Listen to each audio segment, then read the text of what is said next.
كان في مركز ثاني 2 مشترك. ف يعني اذا بتحبوا تعيدوا كمان مره العرض كان 2 مبدعين. والنتيجه كانت حتى بين الاول والثاني والثالث علامتين او علامه واحده، بس الثانيه كانت 2 مشتركين مع بعض بنفس النتيجه. ما بعرفش كيف تحسبوها هم. العيسويه والبلده القديمه نفس العلامات اخذوا.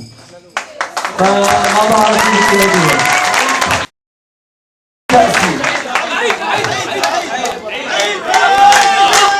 اسمع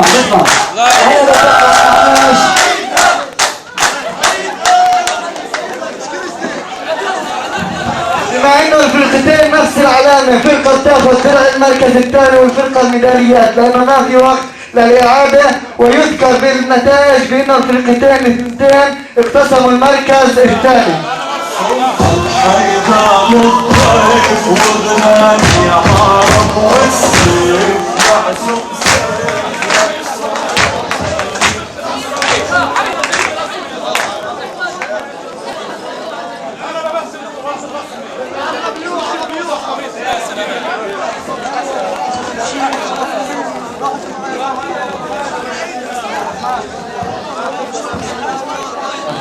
اول شيء يعطيكم العافيه وشكرا لكم. احنا بالنسبه لجمعيه شباب بدر القديمه احنا بنتنازل شباب العيسويه على المرتبه الثانيه ويعطيكم العافيه.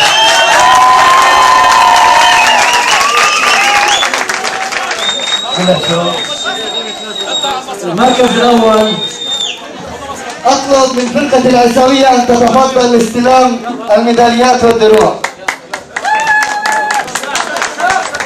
وكل الشكر والتقدير لجمعية شباب البلدة القديمة على هذه الروح العالية.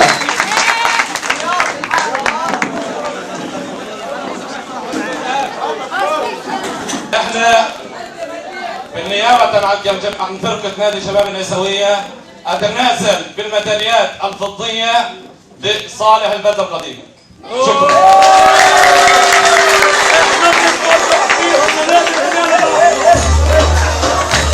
إذا الميداليات من نصيب شباب البلدة القديمة والدرع من نصيب العيسوية، فليتفضل الفرقتان لاستلام.